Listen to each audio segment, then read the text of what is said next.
I'm Harriet Smith and I'm an independent research fellow at Nottingham Trent University. I'm going to talk about some research that we've been doing using interactive faces to try and improve face matching performance for both superior and typical recognisers. Recognising familiar faces is very easy, but trying to decide if two facial images feature the same unfamiliar person, someone you don't know, can actually be quite difficult. Error rates in unfamiliar face matching commonly vary between 10 and 30%, which is quite worrying when you consider that important security decisions might rely on accurate performance. And even passport officers commit relatively frequent errors. In this research, we tested a novel interactive face matching procedure, and we focused on trying to improve performance. To explain our rationale, first let's consider why unfamiliar face matching might be difficult. So while it's easy for me to see that both of these images feature my brother, you might find it more difficult because you don't know him.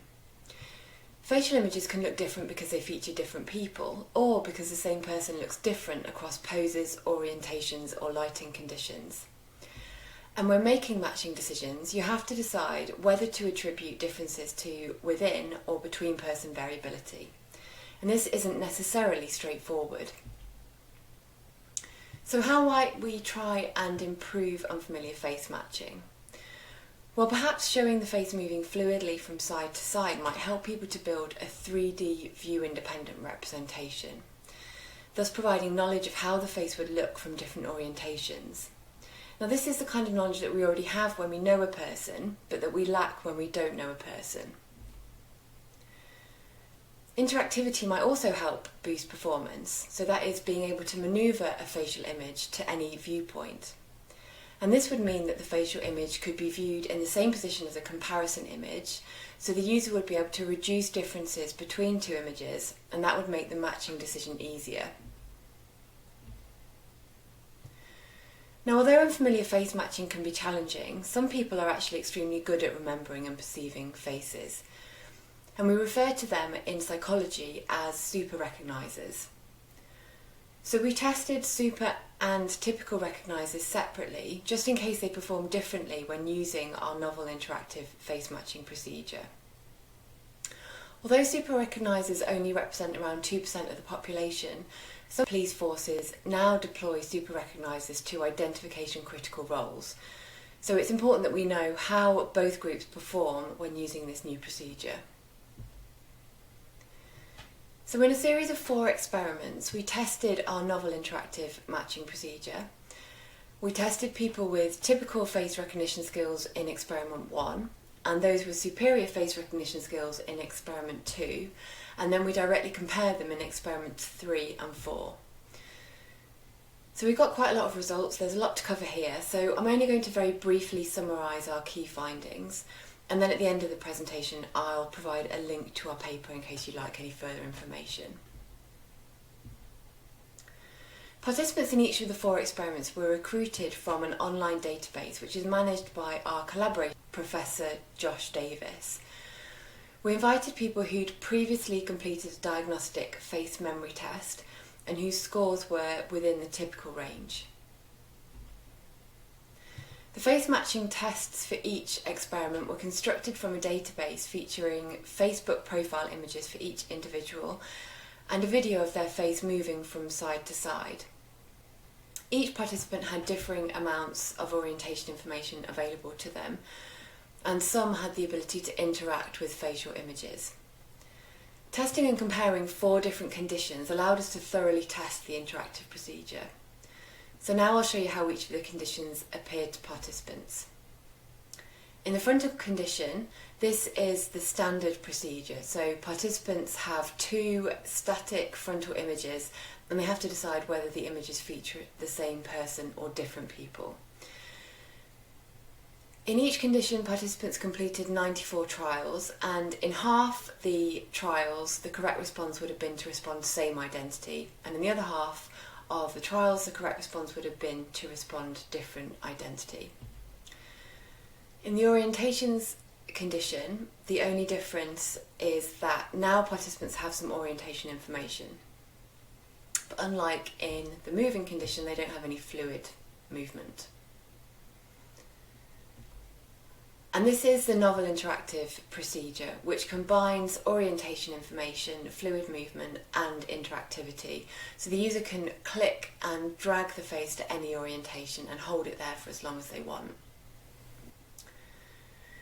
These are the results from experiment 1, and this plot shows accuracy in each of the 4 conditions. So you can see the conditions labelled on the x-axis: frontal, orientations, moving and interactive. Performance when the correct response would be to respond same is shown by the black dots, and performance when the correct response would be to respond different is shown by the grey dots. And the results suggest that typical recognisers benefit from orientation information when matching unfamiliar faces. You can see overall accuracy creeping up from left to right. And in the interactive condition, typical recognisers were more likely to respond that images featured different people. Now this is crucial. So it seems that interactivity increases the salience of differences between facial images. And it's crucial because when we consider that in an identity verification context, it's accurate different identity decisions that help to prevent identity fraud. In experiment 2, the procedure was exactly the same as experiment 1, apart from this time we tested superior face recognisers. So we recruited people who had scored highly on the diagnostic face memory test. And as expected, accuracy was very high because these are superior face recognisers. And you can see that unlike the typical recognisers, superior recognisers are very good at spotting when images feature different people. So different identity accuracy is consistently high across all 4 conditions. Now here the moving and interactive condition appear to support superior recogniser performance, in that the difference between accuracy on same identity and different identity trials is reduced. Now let's look at the results from experiment 1 and 2 together. It's clear that the interactive procedure has the potential to shift patterns of performance in comparison to the standard frontal condition, which is currently used in practice, and that it supports accuracy. Notably, the interactive procedures makes typical recognisers behave in a similar way to superior face recognisers, so it makes them both more accurate overall and more likely to respond that 2 images feature different people. In experiment 3 and 4, we directly compared typical and superior face recognisers.